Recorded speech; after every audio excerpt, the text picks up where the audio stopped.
The PlayStation 3 is one of the most interesting and unique consoles ever made. Released at the dawn of the new digital gaming age while also boasting cell architecture that's made porting its games extremely difficult, it shouldn't be a surprise that there are plenty of bangers still stranded on Sony's third home console. I'm Jimmy for Culture Vultures, and these PS3 exclusives have been stuck on the console for years, but only about half as long as the epilogue for this beautiful weirdo of a game. Please don't show me your rage. I've just got a bit of fox dye on the brain. Yeah, I'm not quite well. I'm not well. See? Not right.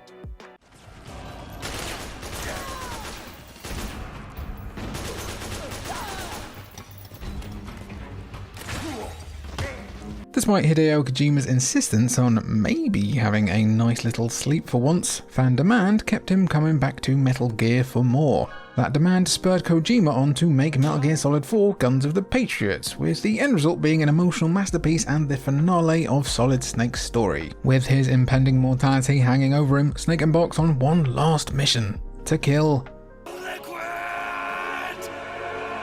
who is currently possessing Revolver Ocelot. Sort of. It's a long story, it's a long one.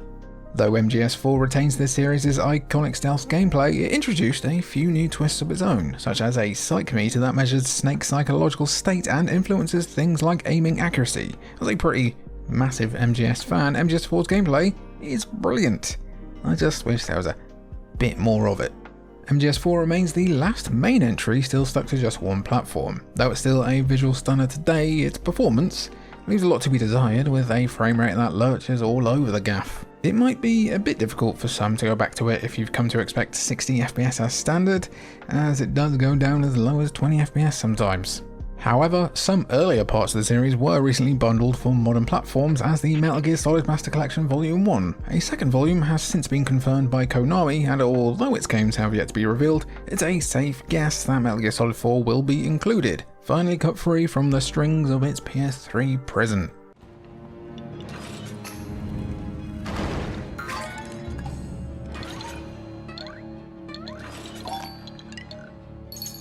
Before it was sadly shuttered and merged into Team Asobi in 2021. Why did you do that? Japan Studio helped bring life to an absolutely massive amount of games, many of which, like Shadow of the Colossus, pushed creativity to its limits and proved what exactly gaming was capable of as a medium. But not all of their whippers got the mainstream success they deserved.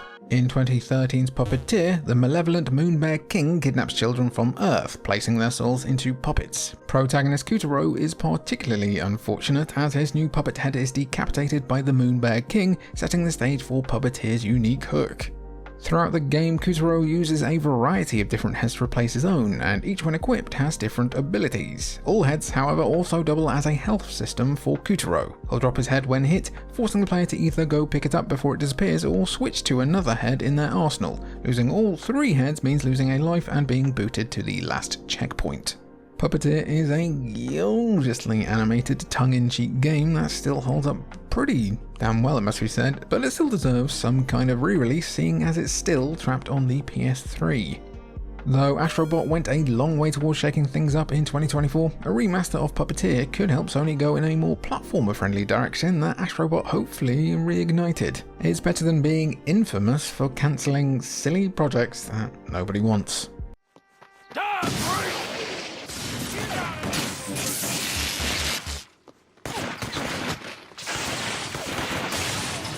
Sucker Punch are known these days for the stunning open-world samurai simulator Ghost of Tsushima, and all eyes are on its upcoming successor Ghost of Yotei. But like Sony's other studios, Sucker Punch has its roots in less grounded and more fantastical games. You're telling me this guy isn't currently stealing my woman? Get real.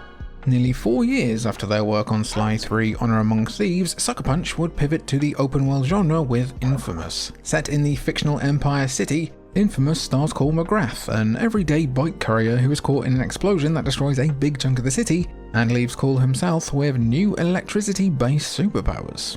One of the game's claims to fame, and one of the reasons why I was so obsessed with it, is the karma system. Throughout the story and while exploring the open world, Cole has the opportunity to make good or evil decisions that influence his alignment. Beyond affecting key moments in the story, course alignment also influences how civilians react to him, as well as what abilities he has at his disposal. Infamous did pretty well, boasting an 85 Metacritic score and spawning a direct sequel. Infamous 2 picks up where the first game left off, wrapping up core story and giving him new fire and ice powers in the process.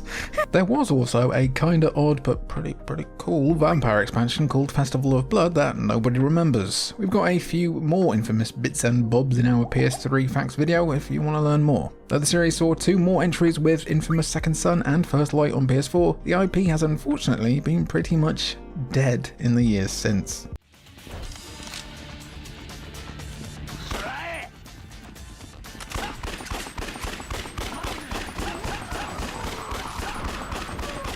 The early 2010s were a bitterly troubled time for Japanese developed games, with publishers like Capcom and Sega attempting to reinvent their IPs by catering to Western sensibilities. Yakuza Dead Souls was one such endeavour, with its devs attempting to blend the Yakuza series' goofy yet hard-hitting crime drama storytelling with a zombie apocalypse, of all things.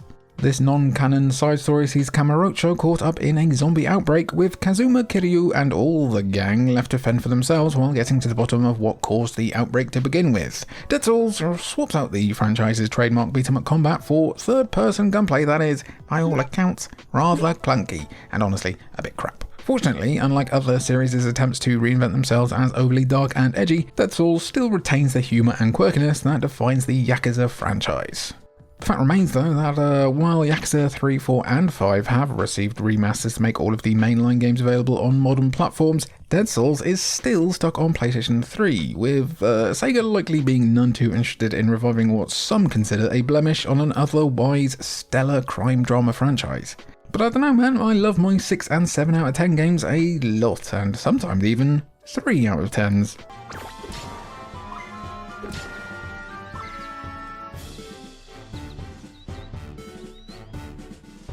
Now here's a real cult classic. Conceptualized as a way for developer Silicon Studio to show off its middleware, 3D Dot Game Heroes was developed in a blistering 10 months, arriving on Japanese store shelves in late 2009 and the West in early 2010. As a parody and love letter to classic games, 3D Dot Game Heroes sports a voxel-based art style that evokes games like Dragon Quest, while its gameplay draws heavily from the original Legend of Zelda. It stars a silent protagonist that must explore an overworld and delve into dungeons to save the kingdom of Dotnia. Though its gameplay most resembles Zelda, 3D Dot Game Heroes does have its own twist on the concept. Your hero's sword is huge and will only get bigger as you upgrade it at the blacksmith. When combined with the throwback visuals, it makes for a very satisfying experience when you cleave your way through enemies, watching them explode into tons of tiny voxels. There are loads of neat little shout-outs and references to other games too, befitting this game's nature as a love letter to the classics. For instance, there are over 100 unique loading screens, all of which pay homage to game box arts, ranging from Final Fantasy to Dragon Quest and Mega Man. It's a real love letter to the games that inspired it. In the years since, Silicon Studio has developed Square Enix's Bravely Default and Bravely Second, but 3D Dot Game Heroes has been mostly forgotten, with no sequel or remaster in sight, despite our resistance.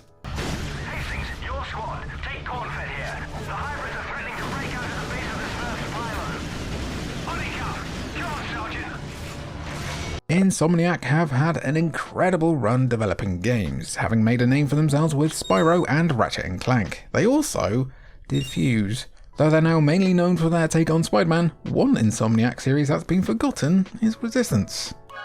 A PlayStation 3 launch title, Resistance Fall of Man is a first-person shooter set in 1951. Europe has fallen to a mysterious alien race known as the Chimera that reproduces by infecting humans. The human Resistance are woefully unprepared for what they encounter, and protagonist Nathan Hale is the only survivor, discovering that the infection has given him superhuman abilities, but not without a catch. The trilogy follows humanity's efforts to repel the Chimera invasion, and by the time of Resistance 3, the tone shifted towards a post-apocalyptic feel and something else that was different that I won't spoil here. Though the multiplayer servers have long since been shut down, the Resistance games are still solid single-player shooters. That second game in particular really tickled my pickle. It's a shame then that neither Sony nor Insomniac have expressed any interest in returning to the mainline trilogy, even just to port these things. Weird one considering all the games sold millions, and trying to find some variety in Sony's current output is like trying to get through a jungle without a map.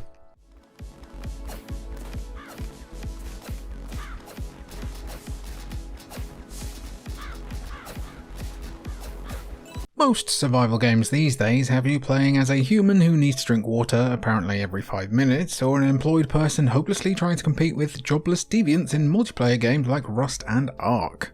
Not so in Tokyo Jungle, a post-apocalyptic game where humanity has gone extinct and the animals left behind must fend for themselves. You'll take control of dozens of species, each of which features different mechanics depending on if it's a carnivore or herbivore. Survival means consuming prey or avoiding predators, and even forming packs to roam the streets of Tokyo.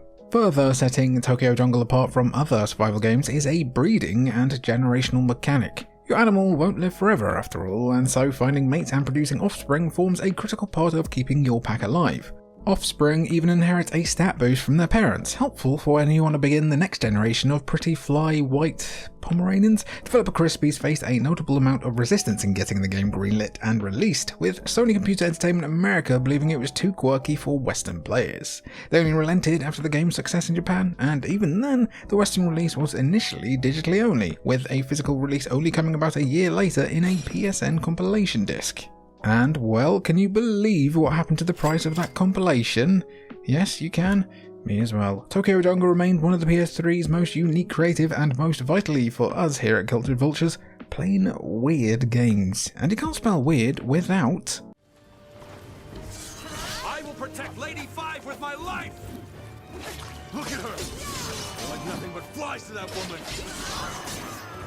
If there's one thing that visionary lunatic Yoko Taro has become known for, it's absolutely bonkers storytelling, often involving multiple playthroughs that gradually reveal more details about the plot that makes everything somehow even more depressing.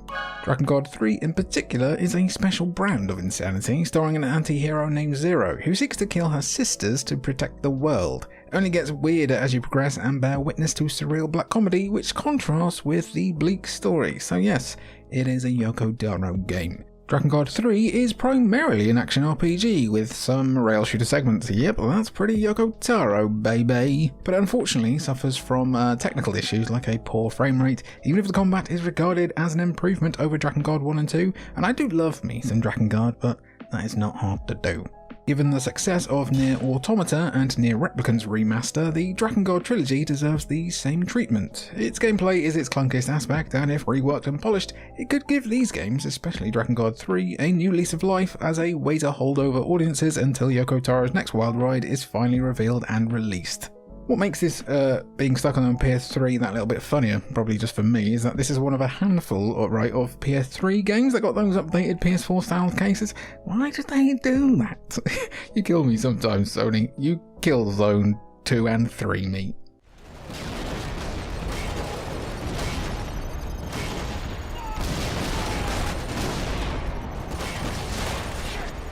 When it first debuted on PS2, Killzone was a pretty dang good, if overhyped sci-fi shooter that fell short of true greatness. Guerrilla Games, however, came out swinging with Killzone 2, a sequel that refined and polished everything to a sheen. Maybe not as much of a sheen as that E3 trailer, but hey, they were only completely lying.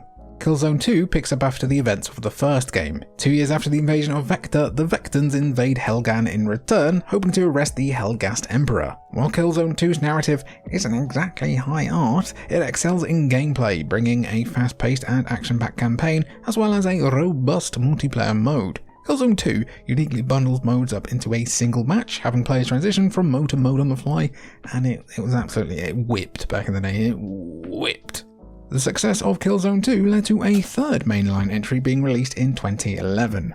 Though Killzone 3 likewise won't stun anyone with its storytelling, it manages to build on what came before, while adding new mechanics like jetpacks and the cinematic operations mode. Sadly, Guerrilla has seemingly moved on from the Killzone franchise forever. While Killzone Shadowfall released as a PS4 launch title, that still looks like a pretty good game, by the way. The studio would shift focus and go on to create these stunning open-world Horizon games. Still think a remaster of the 3 mainline games would go down a storm, though.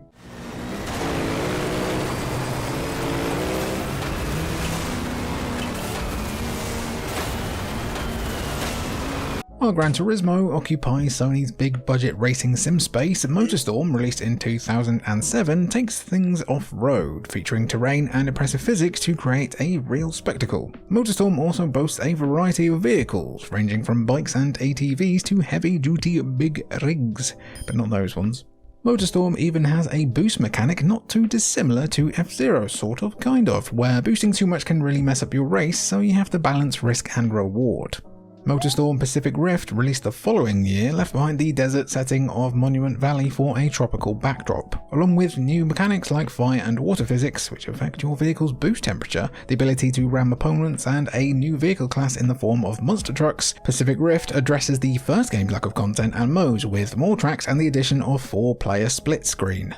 Motorstorm Apocalypse would shake up the setting again, this time taking the races to a devastated city in the aftermath of natural disasters. Apocalypse also features dynamic disasters that can alter the track as the race progresses, alongside enemy factions. It was all a bit messy, but pretty damn fun. Sadly though, Evolution Studios wouldn't develop much else outside of Drive Club, my beloved, for the PS4 before shutting down in 2016. Motorstorm has been dormant since then, but it hasn't been forgotten, with unofficial servers for the first game resurrecting its online multiplayer.